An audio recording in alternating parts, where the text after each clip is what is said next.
দেখো, projected profit and loss কখন বানাতে হয়? Projected profit and loss balance sheet তখনই বানাতে হয় যদি তুমি ব্যাংকে লোন নিতে যাও। তোমাকে বলবে তুমি লোন নিয়ে কি করবে, তুমি বলবে যে আমি বিজনেস বাড়াবো। তো ওই সিচুয়েশনে তোমাকে প্রজেক্টেড প্রফিট অ্যান্ড লস বানাতে হবে। হ্যাঁ, ফোরকাস্ট করা হচ্ছে। প্রজেক্টেড করছো মানে ফোরকাস্ট করছো যে নেক্সট ইয়ারে তোমার কত সেল হবে, নেক্সট ইয়ারে তোমার প্রফিট কত হবে। আচ্ছা, এখানে নর্মালি তুমি সেল বাড়াবে, পরের বছর বিজনেস বাড়াবে, তার জন্য তুমি লোন নিচ্ছ। তার মানে তুমি যদি সেল বাড়াতে চাও, তার মানে পারচেজও কি সেইভাবে বাড়াতে হবে, পারচেজ তো বেশি রাখতে হবে, না তো সেল কি করে বাড়বে। তো পারচেজ করতে গেলে টাকা লাগবে, স্টক রাখতে গেলে টাকা লাগবে। তার জন্য তুমি ব্যাংকের কাছে গিয়েছো, বলছো কি আমাকে বেশি স্টক করে রাখতে হবে, তার জন্য আমার লোন চাই।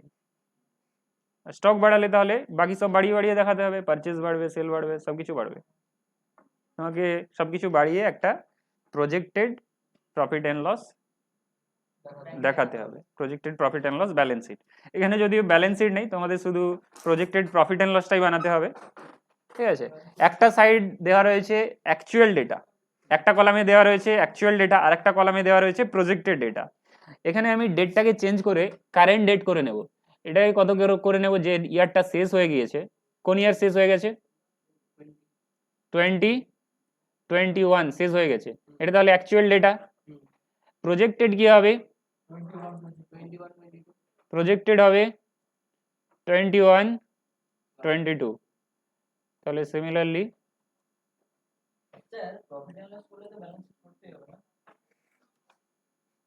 করতেই হবে, কিন্তু তোমাদের এখানে শুধুমাত্র প্রফিট অ্যান্ড লস রয়েছে। দেখিয়ে দিলাম 22, আগে প্রফিট অ্যান্ড লসটা ঠিক করেছে গো, ঠিক আছে।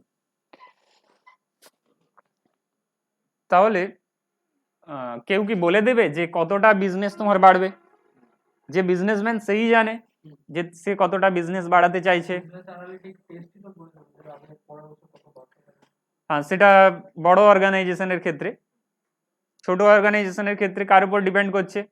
ওনারের উপরে, সে কতটা এক্সপেক্ট করছে যে তার 10% বাড়বে কি 20% সেল বাড়বে পরে নেক্সট ইয়ারে। প্রফিট অ্যান্ড লসের উপর নির্ভর করছে, সে তো বিজনেস করছে, বিজনেস সিচুয়েশন জানে। তো সেই হিসাবে সে ডিসাইড করবে আমার এবছর পরের বছরের সেল এতটা হতে পারে।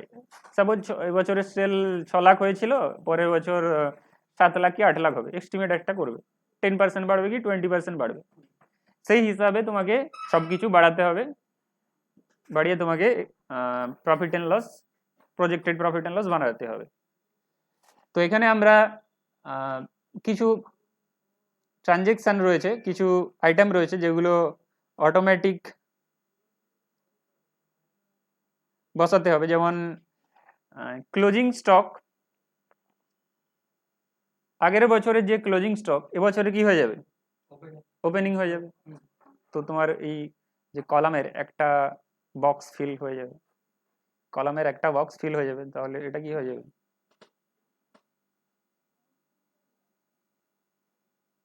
ফিল হয়ে গেল।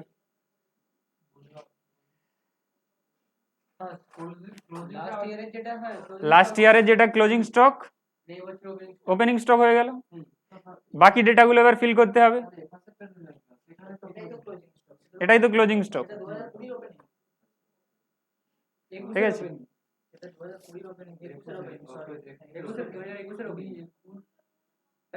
20, 21, 22, 20, 21-এর ক্লোজিং স্টক, 21-22-এর ওপেনিং স্টক, 20, 21-এর ক্লোজিং স্টক, 21-22-এর ওপেনিং স্টক। সেই জন্য বললাম কিছু ডেটা তোমার অটোমেটিক চলে আসবে।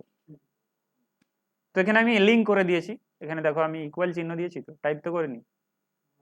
ঠিক আছে, তো এইবার যে ওনার রয়েছে তার উপরে ডিপেন্ড করছে যে সেল কতটা বাড়বে, পারচেজ সেই অনুযায়ী বাড়াতে হবে, ক্যারেজ ইনওয়ার্ড কিছুটা বাড়বে, ক্যারি করে নিয়ে আসার খরচা সেই অনুযায়ী।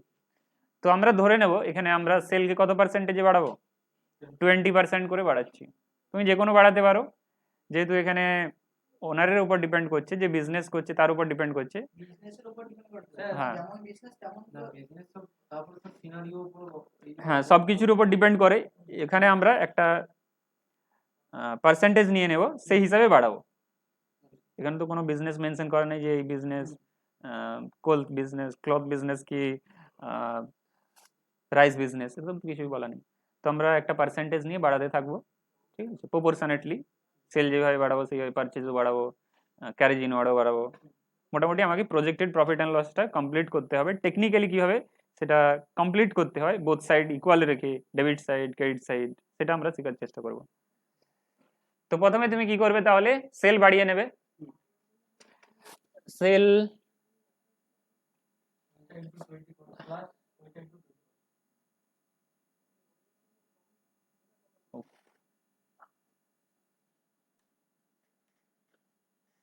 120 120 তো না, শুধু 20, ঠিকই আছে।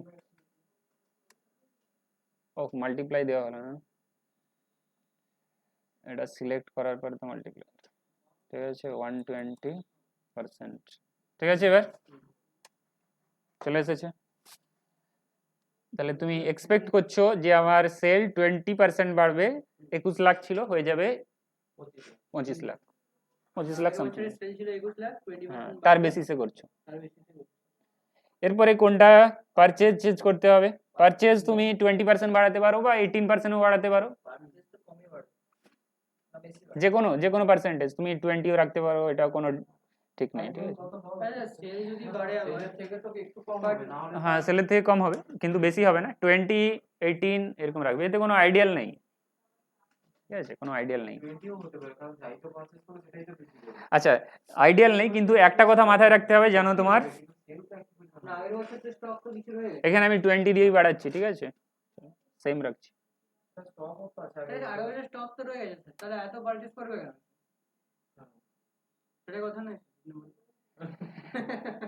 দেখো তোমার অ্যাডিশনাল যে ইনফরমেশন রয়েছে, অ্যাডিশনাল ইনফরমেশনে কি বলেছে, গ্রস প্রফিট নেট প্রফিটের রেট কিন্তু সেম হতে হবে, মানে অ্যাকচুয়ালি যে গ্রস প্রফিটটা হয়েছে, অ্যাকচুয়ালি যে হয়েছে সেই পার্সেন্টেজটা এবছর মেনটেন করতে হবে, এটা হচ্ছে তোমার কাছে কন্ডিশন। আগের বছর যে পার্সেন্টেজে গ্রস প্রফিট হয়েছে বা নেট প্রফিট হয়েছে সেম পার্সেন্টেজ এবছর মেনটেন করতে হবে, এটা হচ্ছে তোমার কাছে কন্ডিশন।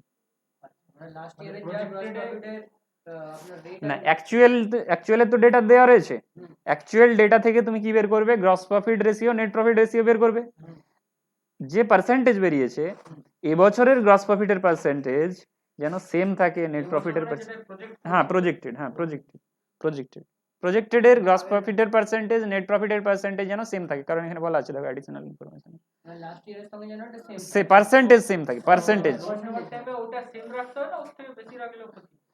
বাড়াতে হয়, কিছুটা বাড়াতে হয়, কিন্তু এখানে যেহেতু কন্ডিশন বলা আছে তোমাকে কন্ডিশনের মধ্যে রেখে দিয়েছে যে এইভাবেই রেখে করবে, তো সেই হিসাবে আমাকে করতে হবে। তো আমি পারচেজ বাড়িয়ে নিলাম, এরপরে ক্যারেজ ইনওয়ার্ড কিছুটা বাড়িয়ে নেব, 10% বাড়িয়ে নেব, 20 নয় 10% যেটা রয়েছে, নিজের ইচ্ছা মতো। এবার দেখো সেটা বিজনেসের উপর ডিপেন্ড করে, কোন বিজনেসের করছো, পাস্ট রেকর্ড কি আছে। তো এখানে আমরা টেকনিক্যালি শিখবো কিভাবে পার্সেন্টেজ দিয়ে বাড়িয়ে তুমি এটাকে কমপ্লিট করো, মানে অ্যাকাউন্টটাকে কিভাবে কমপ্লিট করো, ঠিক আছে। কত পার্সেন্টেজে বাড়বে সেটা তো অ্যাকচুয়াল সিচুয়েশনে যখন যাবে তখন বুঝতে পারবে কোন বিজনেস, ঠিক আছে, সে বিজনেসের উপর ডিপেন্ড করছে। এখানে তোমার মেন ফোকাস হচ্ছে তুমি কিভাবে প্রজেক্টেড প্রফিট অ্যান্ড লসটাকে টেকনিক্যালি বানাবে পার্সেন্টেজ দিয়ে বাড়িয়ে বাড়িয়ে, ঠিক আছে, মেন ফোকাস ওখানে। কত পার্সেন্টেজ হওয়া উচিত নয় সেটা তুমি যখন যে ইন্ডাস্ট্রির করছো প্রজেক্ট, সেটা সেই ইন্ডাস্ট্রির উপর ডিপেন্ড করবে। এখানে আমরা কমন সেন্স অ্যাপ্লাই করে করব, যেহেতু আমরা পারচেজ বাড়িয়েছি 20%, তো অবভিয়াসলি ক্যারেজ ইনওয়ার্ডও বাড়বে, ক্যারি করে নিয়ে আসার খরচ, জেনারেল সেন্স অ্যাপ্লাই করে করা হবে।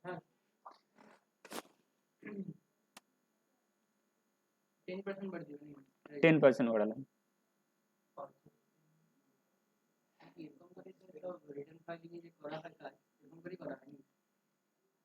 না অ্যাকচুয়াল ডেটার বেসিসে। এবার আমাকে তাহলে গ্রস প্রফিট আগে বসিয়ে নিতে হবে, কারণ আমাকে কি বলেছে সেম পার্সেন্টেজ মেনটেন করতে হবে, আগের বছরের যা গ্রস প্রফিটের পার্সেন্টেজ ছিল, মানে যেটা অ্যাকচুয়ালের পার্সেন্টেজ সেটাই যেন প্রজেক্টেড এর পার্সেন্টেজ হয়। তো আমাকে বাইরে গিয়ে বের করে নিতে হবে, কি বের করে নিতে হবে,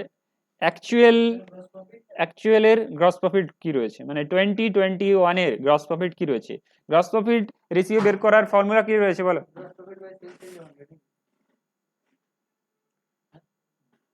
কি হলো, তুমি বারবার জল খাচ্ছ, এদিকে ডিস্টার্বড হয়ে যাচ্ছ, কি বলেছি বলো। হ্যাঁ, ফর্মুলা বলো। বাই সেলস, আগের বছরের গ্রস প্রফিট আগের বছরের সেলস, মানে অ্যাকচুয়ালের সেলস, হ্যাঁ অ্যাকচুয়াল, যেটা অ্যাকচুয়ালি হয়ে গেছে, কমপ্লিট হয়ে গেছে। তো কত পার্সেন্টেজ রয়েছে, 25.81 রয়েছে, তাই তো। তো আমাকে যেটা প্রজেক্টেড তাহলে কত মেনটেন করতে হবে, 25.81ই মেনটেন করতে হবে, সেই হিসাবে আমাকে প্রফিটটা বের করতে হবে। তাহলে না, যেটা রয়েছে ওটাই রাখতে হবে। এই সেলটার উপরে কত পার্সেন্টেজ, 1 কেন হবে, 1 হবে না, এটা হবে সেলস নিতে হবে না। গ্রস প্রফিট কার উপরে হয়, সেলের উপরেই তো হয়, সেল ইন্টু 25.81%, ঠিক আছে, বাস এতটাই হবে। তাহলে সেম পার্সেন্টেজ মেনটেন করা হয়েছে, আগের বছরে যা পার্সেন্টেজ এই বছরে সেই পার্সেন্টেজ, টাকা চেঞ্জ হতে পারে, পার্সেন্টেজ সেম।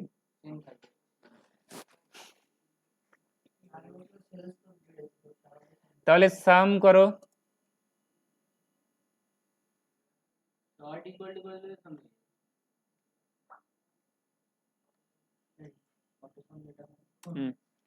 তাহলে তোমার, আমরা কি জানি প্রফিট এন্ড লসের ডেবিট সাইড ক্রেডিট সাইড কি থাকে, ইকুয়াল থাকে।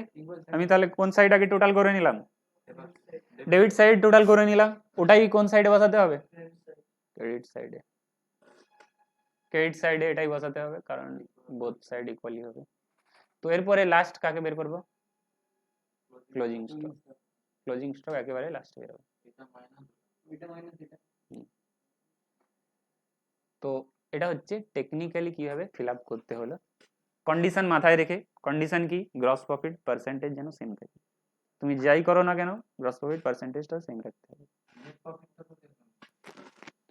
নেট প্রফিট পরে আছে, এটা তো ট্রেডিং পার্টটা হলো, এরপরে এসে যাও পরের পার্টে। তাহলে গ্রস প্রফিট সিডি তাহলে কি হয়ে যাবে, বিডি কত হয়ে যাবে, এটাই আসবে, তাই তো। তো এদিকে কোনো আইটেম আছে কি, ইনকামের কোনো আদার ইনকাম আছে কি, নেই, তাহলে টোটাল কোনটা হবে, ওটাই টোটাল হবে। এরপরে তোমাকে এগুলো দেওয়া রয়েছে, এগুলো ডিলিট করো, এগুলো কোশ্চেনে দেওয়া ছিল না, লেখা হয়েছে পরে, ঠিক আছে। তো এদিকে এবার ফিল আপ করতে হবে, এদিকে ফিল আপ করার আগে তোমাকে দেখতে হবে কি বলতে চাইছ। এক্সটার্নাল ভাউচার কি করা যাবে না, এক্সটার্নাল ভাউচার বলতে যে সমস্ত ভাউচার বিলের কথা বলতে চাইছে এখানে, এক্সটার্নাল ভাউচার বলতে এখানে বিলের কথা বলতে চাইছে, যে সমস্ত বিল তোমার বাইরে থেকে আসছে সেগুলোকে চেঞ্জ করা যাবে না। ইন্টারনাল চেঞ্জ করতে পারো, এক্সটার্নাল চেঞ্জ করা যাবে না। যেমন ইলেকট্রিসিটি বিল কোথা থেকে আসে, এক্সটার্নাল ভাউচার, এখানে ভাউচার বলা হচ্ছে বিল আর কি। টেলিফোন টেলিফোন যদি তোমার বিল হয়ে থাকে, যেটা ল্যান্ডলাইন বিল, ট্রাভেলিং এক্সপেন্স না, ট্রাভেলিং এক্সপেন্স তোমার যেটা ছোটখাটো ব্যাপার সেটা চেঞ্জ করতে পারবে, ছোটখাটো যে টোটো।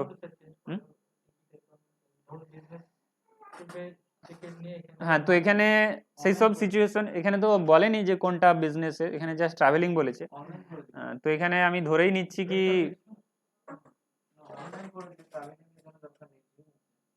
তাহলে এখানে কি কি এক্সপেন্স রয়েছে দেখে নাও।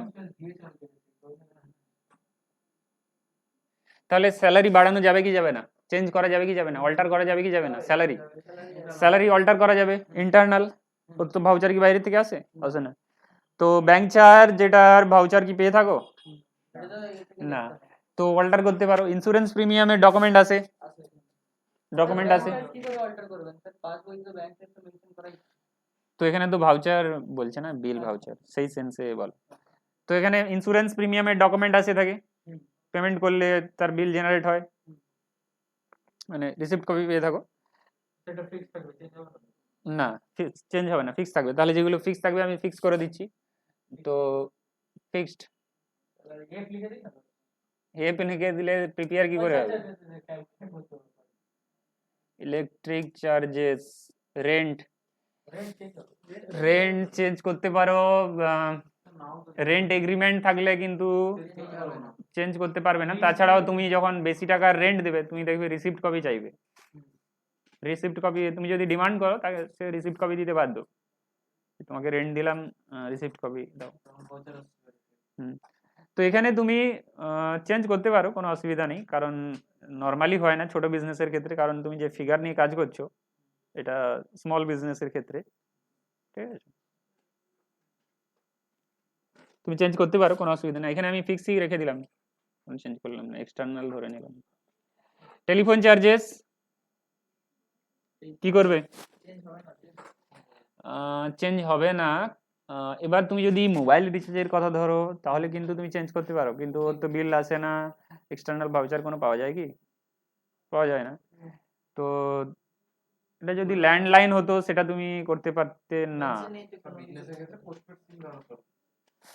আচ্ছা, তাহলে আমরা এটা তাহলে এক্সটার্নালি ধরে নিলাম, এজাম্পশনের বেসিসে, এখানে কিছু করাই যাবে না।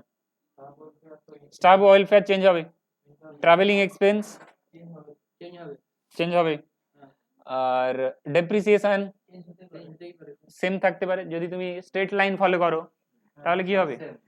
সেম থাকবে। যদি ডিমিনিশিং বা written down value method apply করো তাহলে কমবে বা বাড়তেও পারে। কোন সিচুয়েশনে বাড়বে? যদি তুমি নতুন অ্যাসেট কিনে থাকো। তো যে কোনো সিচুয়েশন হতে পারে, যে কোনো করবে, বাড়াতে পারো, সেম রাখতে পারো, কমাতে পারো, তিনটাই ঠিক, মানে তিনটা সিচুয়েশনই ঠিক আছে। আমি এখানে 10% কমিয়ে দিলাম, ঠিক আছে? কমাতেও পারি। অল্টার মানে কি? অল্টার মানে হচ্ছে বাড়ানোও যেতে পারে, কমানোও যেতে পারে, কমানোও যেতে পারে। কারণ আমি এখানে ধরে নিলাম যে ডিমিনিশিং ব্যালেন্স মেথডে ডেপ্রিসিয়েশন হয়ে করে থাকি। ডিমিনিশিং বলতে রিটেন ডাউন ভ্যালু আর কি। তো প্রত্যেক বছর 10% করে কমতে থাকে, তাহলে এবছরের ডেপ্রিসিয়েশন 10% কমবে সেই সেন্সে। ট্রাভেলিং এক্সপেন্স কি করবো বলো? ছোটোখাটো এক্সপেন্সে, মানে ছোটোখাটো যেগুলো ট্রাভেল করো তার কি পাওয়া যায় ভাউচার? হ্যাঁ, তো সেক্ষেত্রে সেই সেন্সে তুমি কিছুটা বাড়াতে পারো, 10% কি 5%, যে কোনো বাড়াও। এটা বিজনেসের উপর ডিপেন্ড করে কি তোমার বিজনেস কি ধরনের, বেশি ট্রাভেল করতে হয়, কোনো বিজনেসের ট্রাভেলিং এক্সপেন্স বেশি হতেই পারে, তো সেটা বিজনেসের উপর ডিপেন্ড করে। তো এখানে পার্সেন্টেজ আমি একটা বসিয়ে দিলাম। তো স্টাফ ওয়েলফেয়ার তো চেঞ্জ হবে, ইন্টারনাল ব্যাপার, ইন্টারনাল ভাউচার। তো এখানে কত পার্সেন্ট বাড়াবো বলো?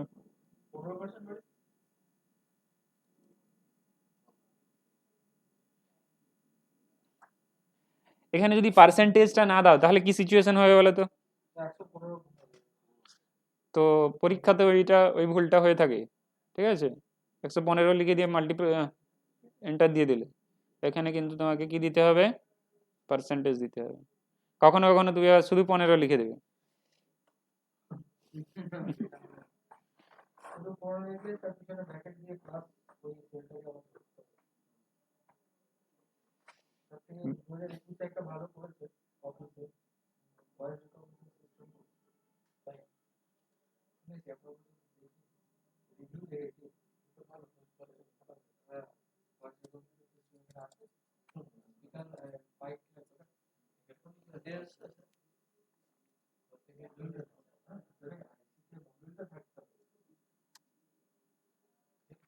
তাহলে সবকিছু বাড়িয়ে দেওয়া হলো। এরপরে নেট প্রফিট পার্সেন্টেজ সেম থাকতে হবে। তাহলে এবছর নেট প্রফিট বের করে নাও, এবছর নেট প্রফিটের পার্সেন্টেজ বের করে নাও। এবছর বলতে অ্যাকচুয়াল আর কি, অ্যাকচুয়ালের ডেটা পার্সেন্টেজ বের করার ফর্মুলা বলো। নেট প্রফিট বাই সেলস, কোনটা নেব? মানে যেটা অ্যাকচুয়ালি হয়ে গেছে, কমপ্লিট হয়ে গেছে, অ্যাকচুয়াল ইয়ারের সেলস।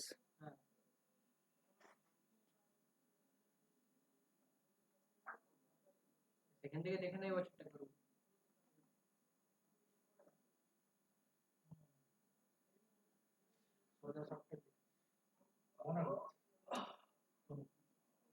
কত পার্সেন্টেজ দেখাচ্ছে?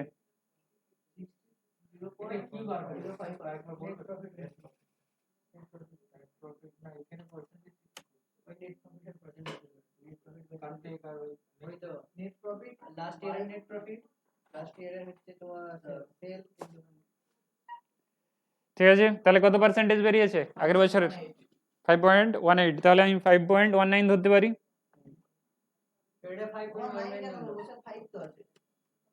তারপরে 5 আছে না?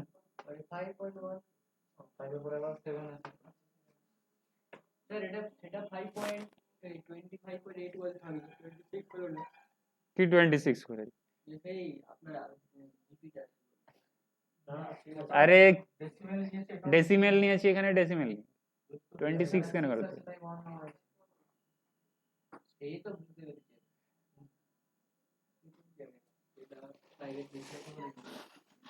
তাহলে এবছরের নেট প্রফিট কিভাবে ক্যালকুলেট হবে বলো? পার্সেন্টেজ সেম, কি করবে বলো? এবছর বলতে প্রজেক্টেড তাহলে সেল নাও ইন্টু ইন্টু কত করবে? 5.19%। চলে এসছে। এবার তোমাকে দেখতে হবে তোমার যে এক্সপেন্সগুলো রয়েছে, প্রজেক্টেডের যে এক্সপেন্সগুলো বসিয়েছো সেগুলো কত হতে হবে? কত হতে হবে? এই এক্সপেন্স প্লাস প্রফিট মিলে কত হতে হবে? 6,56,000 হতে হবে।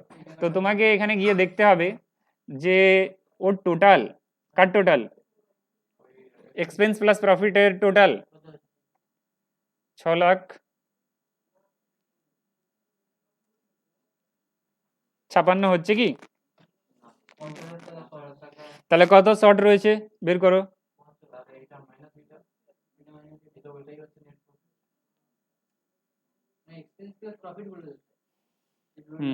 তাহলে আর কত টাকা লাগবে এক্সপেন্স হিসাবে? তাহলে তুমি ওটা কি দেখাবে? জেনারেল এক্সপেন্স হিসেবে দেখো। জেনারেল যে কোনো একটা হেড দেখাতে হবে না, তো কি করতে হবে তোমাকে? আদার এক্সপেন্স গুলো যেগুলো বাড়িয়েছিলে সেগুলো বাড়াতে হবে। আমাকে একটা জিনিস ক্লিয়ার করুন, এখানে 5.9 যেটা 19 যেটা গুণ করলেন, বার করলেন কোথা থেকে গুণ করলেন? এই বছরের নেট লাস্ট ইয়ার অ্যাকচুয়াল যে বছরের ছিল, লাস্ট ইয়ারের নেট প্রফিটটা ছিল ওইটা, লাস্ট ইয়ারের যে সেল ওইটা। কোনটা? এই যে 5.18 তো 5.18 তো আগের বারে যেমন 25.81 বেরিয়েছিল, সিমিলার এতে 25.81 আমরা বের করলাম গ্রস প্রফিটের কেসে। এটা নেট প্রফিট ধরেছেন। হ্যাঁ, তো net profit divided by sale. সেলটা পেলেন কি 21,000? সেল উপরে আছে 20-21 এসেছিল, এটা নিতে হয়েছে। নেট প্রফিট রেশিওর ফর্মুলা কি আছে? Net profit divided by sale into 100, ওটাই করলে 5.18 আসবে। তো ওইটা নিয়ে আপনি সেলটার সাথে গুণ করে দিলেন তো প্রজেক্টে যখন লিখলেন, নিচে প্রজেক্টে যখন আপনি এটা লিখলেন সেটা আপনি সেলের সাথে মাল্টিপ্লাই করে গ্রস প্রফিটে যা হয়েছিল এখানে আমি তাই করেছি, দেখুন। ঠিক আছে, সেলটা সিলেক্ট হয়েছে, এখানে প্রজেক্টেড এর সেল আছে H18, এখানে H18 আছে, উপরের যে সেলটা আছে সেটা H18 হবে। আচ্ছা, তাহলে টোটাল আমার মিলে গেল, এটাই তো টোটাল, তো এটা হয়ে গেছে। ঠিক আছে, তোমাকে মোটামুটি এইভাবে রেডি করতে হবে। কন্ডিশন কি আছে? সেম পার্সেন্টেজ তোমাকে মেনটেন করতে হবে গ্রস প্রফিট, পার্সেন্টেজ সেম থাকবে। আর এক্সটার্নাল ভাউচার গুলো অল্টার করবে না, ইন্টারনাল গুলো অল্টার করবে, বা যার ভাউচার পাওয়া যায় না।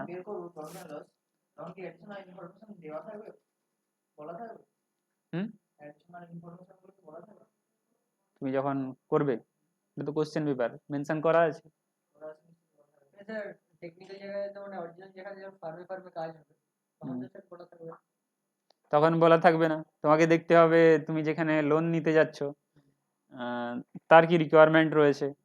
নর্মালি কি হয়, নর্মালি তুমি কিছু কিছু বাড়িয়ে দেখাও। এবছর ধরো গ্রস প্রফিট রয়েছে 25.25.81 রয়েছে, তো তুমি একটু বাড়িয়ে দেখালে 25.91 করলে কি 95 করলে, কিছুটা বাড়ালে, তাকে তোমার কনসিস্টেন্সি থাকবে কি তোমার গ্রোথ হচ্ছে, বিজনেসের গ্রোথ আছে। যেরকম বাড়িয়ে দেখিয়ে দেবে আচ্ছা পরে স্যার তার সোর্স ডকুমেন্ট চাইবে না। ডকুমেন্ট, সোর্স ডকুমেন্টের কিছুই নেই, প্রজেক্টেড বানাচ্ছি তো, আমার প্রজেক্টেড যে কোনো হতে পারে, তা বলে এমন কিছু হবে না যেটা এক্সপেক্টই করা যায় না। না যেটা হুম। 2021 এ আছে সেটা তো অরিজিনালি দেখাতে হবে। অরিজিনালি দেখাতে হবে, যেটা অরিজিনাল বলতে যেটা অ্যাকচুয়ালি হয়েছে, তোমার আগের বছরের ট্রানজেকশন যা হয়েছে, তুমি যেটা ইনকাম ট্যাক্স ডিপার্টমেন্টকে দেখিয়েছো সেটা দেখাতে হবে। কি হলো, তুমি ঘুমিয়ে যাচ্ছ যে? যেটা প্রজেক্টেড হবে সেটা ওই 0.10 বাড়াবে তো। হুম। যেটা প্রজেক্টেড হবে সেটা 0.10 বাড়াবে। বেশি তো আপনি হিউজ তো বাড়িয়ে দিতে পারবেন না। হিউজ বাড়ানো যাবে না, 2-1 পয়েন্টে বাড়াতে পারেন, বা রাউন্ড ফিগারেও বাড়ানো যেতে পারে, 10%, 11% করতে পারেন। 25 থেকে 26 করা যাবে। করা যেতে পারে, হ্যাঁ। কিন্তু 25 টাকা কি 50 করা যাবে, কি 40 করা যাবে? ভালো যাবে। না, ওই প্রজেক্টেড ডকুমেন্ট প্রজেক্ট বানাচ্ছ তো কনসিস্টেন্সি রেখে করতে হবে, কোন ইন্ডাস্ট্রির প্রজেক্ট বানাচ্ছ সেটাও দেখতে হবে, যে এই ইন্ডাস্ট্রিতে এই পার্সেন্টেজের প্রফিট হতেই পারে না, তো তুমি উল্টো পাল্টা বানিয়ে দিলে হবে। স্যার ট্রেডিং পিএল কি সবাই বানাতে হবে? শুধু বিজনেস এটা যেটা করলে, এটা হচ্ছে তোমার কোন স্ট্রাকচারে করলে, এটা করেছো টি ফরম্যাটের স্ট্রাকচারে। হ্যাঁ। নর্মালি এই ধরনের যারা স্মল লোন নিতে যায় তাদের ক্ষেত্রে ধরো 10 লাখ, 20 লাখ, 25 লাখ, 50 লাখ, যখন 10 কোটি, 50 কোটি, তখন কিন্তু এই ফরম্যাট চলবে না, তখন সেই তোমার যে কোম্পানির ফরম্যাট দেখেছিলে ওই ফরম্যাটে এসে যাবে, তখন কলাম তোমার থাকবে। আচ্ছা স্যার ধরুন ভাই যে পান দোকান বড় করে ছোটখাটো ফুলচুরের দোকান ছিল, হুম। তার ক্ষেত্রে কি এরকম ফরম্যাটই চলবে? ওইরকম ফরম্যাটেই চলবে। আর তারে ধরুন স্যার আমি শুধু পারচেজ সেলটা দিয়ে চলে গেলাম, ঠিক হুম। আছে? এবারে বললো স্যার যে আমাকে রিটার্ন ফাইলিং বানিয়ে দিতে হবে, হুম। তো স্যার আপনি কি বলেন? আরে যেগুলো বড় সড়ো হোলসেলের দোকান যেগুলো হোলসেলের দোকানের কথা বলছি, স্যার ওই সব দোকানে স্যার ধরুন আপনি পারচেজ সেলটা দিয়ে চলে গেলেন বছরে, যে পারচেজ সেলটা আছে এই ব্যাপার, স্যার আপনি তাহলে এই যে সেল আপনি ক্যারি রিওয়ার্ড দেখো কত, তোমার বলো কেস বলো কত, একজনের কেস বলো যে সেল হচ্ছে আমি দেখালাম যে এই বছরের সেল কত বলে গেছে সেল, 10 লাখ টাকা। 10 লাখ টাকা সেল বলে গেছে, হ্যাঁ। ট্যাক্স দেবে কি দেবেনি বলেছে বলো? আরে তুমি বলো তো ট্যাক্স দিয়ে দেবে কি দেবে না? তো বলুন ট্যাক্স কম করে দেবে স্যার। আরে কম করে সেটা বলবে তো, কত দেবে? 2%। 2% কম কি স্যার? ধরুন তুমি ক্লায়েন্টকে জিজ্ঞাসা করবে যে ট্যাক্স কত দিতে রাজি আছো, সেই হিসাবে ফাইল রেডি হবে, কারণ তোমার অ্যাকচুয়াল ডেটা নেই, না তোমার অ্যাকচুয়াল ডেটা নেই, আমাকে যেটা বানাতে হবে সেটা হচ্ছে দামি ডেটা দিয়ে বানাতে হবে, তো তোমাকে বলতে হবে যে তুমি প্রফিট ট্যাক্স কত দিতে রাজি আছো, সেই হিসাবে আমার তাহলে রেডি করবো আমি স্যার বললাম প্রফিট, সেইভাবে বানাবো, সেই হিসাবে তোমার তাহলে ট্যাক্স দাঁড়াবে। আচ্ছা ধরুন স্যার বললাম তুমি যদি বলো যে আমার 10 লাখ টাকার আমি 5 লাখই ইনকাম দেখাবো, তাহলে তো সেটা আলাদা কথা, তাহলে যত ট্যাক্স হবে তোমাকে দিতে হবে, তার উপর ডিপেন্ড করছে সে কি করবে, তাকে জিজ্ঞেস করবে তুমি প্রফিট বলো না তো ট্যাক্স বলো, আচ্ছা স্যার আর আমি না তো তুমি পুরো ডিটেল দাও, এক্সপেন্সের ডিটেল, তাহলে আমি প্রফিট পেয়ে যাবো। ট্যাক্স কমই দিতে যাবে স্যার। হ্যাঁ, তো এক্সপেন্স বেশি করে দেখাবে, পারচেজ বেশি করে দেখাবে, 10 লাখের দেখিয়ে দিবে 8 লাখ পারচেজ আছে, তাহলে 2 লাখ প্রফিট। দেখো তুমি যে তোমার 10 লাখ সেল, তো হ্যাঁ তুমি বলছো আমি ট্যাক্স দেবো না, হ্যাঁ ট্যাক্স বলেছো। তার মানে তোমার ইনকাম কত নিয়ে আসতে হবে? 8 লাখ নয়, ইনকাম নিয়ে আসতে হবে 2.5 লাখ নিয়ে আসতে হবে, তার মানে আমাকে খরচা কত দেখাতে হবে? 7.5 লাখ। তো এখন যদিও 5 লাখ পর্যন্ত ট্যাক্স দিতে হয় না, তো তোমাকে তাহলে তোমার যদি শুধু বিজনেস ইনকাম থাকে আর অন্য কোনো সোর্স থেকে নেই, তাহলে তোমার 10 লাখ তোমার টার্ন ওভার, তোমাকে তাহলে যদি ট্যাক্স তুমি বলছো দেবোই না, তাহলে তোমার ইনকাম 5 লাখ পর্যন্ত নিয়ে আসতে হবে, তার মানে আমাকে 5 লাখের এক্সপেন্স দেখাতে হবে, তো আমি 4.5 লাখ পারচেস দেখিয়ে দিলাম, 4.5 লাখ পারচেস দেখিয়ে দিলাম, আর 50,000 প্রিন্টিং চার্জেস বিভিন্ন ধরনের চার্জেস দেখিয়ে দিলাম, টেলিফোন চার্জেস এটা ওটা করে 50,000 দেখিয়ে দিলাম, তো আমার প্রফিট দাঁড়ালো 5 লাখ, 4,99,000 ধরে নেন, 4,99,000 প্রফিট, তো কোনো ট্যাক্স দিতে হলো না। স্যার এগুলো আপনি মানে যখন রিটার্ন ফাইলিং সব শিখাবেন তখন এগুলো দেখাবেন তো? স্যার দেরি আছে এখন যদি দেখাবেন তো ব্যালেন্স শিটে কি হুম হুম। হ্যাঁ দেখিয়ে দেবেন তো একটু। হ্যাঁ? আরে না না আমি ঢুকেছি ওই জন্য জিজ্ঞেস করছি।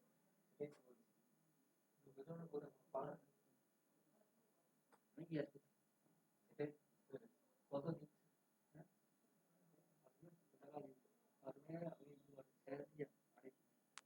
সে রেজিস্ট্রেশন করে ঢুকেছো না নর্মাল? এমনি রেজিস্ট্রেশন করে ঢুকবে, তোমার গ্রাজুয়েশন হয়নি? হয়ে গেছে তাহলে রেজিস্ট্রেশন করে ঢুকবে, লাভ কি হবে পরে এক্সাম দিতে পারবে। সিএতে পরীক্ষা দিতে গেলে আর্টিকেলশিপ করতে হবে, না তো পরীক্ষায় বসতে দেওয়া হবে না, পরীক্ষাতেই বুঝতে দেওয়া হবে না, তুমি পাস করবে তো পরের কথা, সি এর কাছে কাজ করা ওটাই আর্টিকেলশিপ। আর্টিকেল যেটা ইন্টার্নশিপ বলে, ইঞ্জিনিয়ারিং এ ফিল্ডে গিয়ে কাজ করা, ডাক্তারের সাথে কাজ করা, উকিলের সাথে কাজ করা, ওটাই সিএ তে সি ফার্মে গিয়ে কাজ করা। ইন্টার্নশিপ বলে, কোথাও আর্টিকেলশিপ বলে, বিভিন্ন নামে বিভিন্ন জায়গায় রয়েছে। এর মধ্যে বেগার ফাটা আরেকটা এক্সপেরিয়েন্স গুলো এই সব কাজের মধ্যে দিয়ে জানা যায়। আমাদের পিএইচডি ক্ষেত্রে হচ্ছে যে পেপার পাবলিকেশন। তাহলে আজকে এটা শুনে এলে, ব্যালেন্স শিটের উপরে কেমন করে করব? ব্যালেন্স শিট নেই।